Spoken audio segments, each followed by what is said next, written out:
విశాఖపట్నంలో శ్రీ అమరపిని శ్రీనివాసరావు మెమోరియల్ వారి ఆధ్వర్యంలో జరిగిన జాతీయ స్థాయి ఓపెన్ కరాటే ఛాంపియన్షిప్ 2024 పోటీల్లో పెద్దాపురం విద్యార్థులు ఉత్తమ ప్రతిభను కనబరిచారు. కాటా, కుంతే, టీమ్ కాటా కేటగిరీలో బాలబాలికలకు వేరువేరుగా వివిధ వయసు విభాగాల్లో జరిగిన ఈ పోటీల్లో ఆంధ్రప్రదేశ్, తెలంగాణ, ఒరిస్సా, కర్ణాటక, వెస్ట్ బెంగాల్, ఛత్తీస్గఢ్ తదితర 9 రాష్ట్రాల నుంచి సుమారు 900 మంది కరాటే క్రీడాకారులు తలపడ్డారు.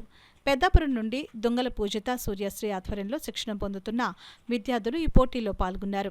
కుంతే విభాగంలో సీనియర్స్ బాలికలు వై సూరికళ, జి శ్రీలక్ష్మి, బాలురులో యోగేశ్వర్, జూనియర్ విభాగంలో డి నిఖిల, యు కీర్తి పథకాలు గెలుపొంది విజేతలుగా నిలిచారు.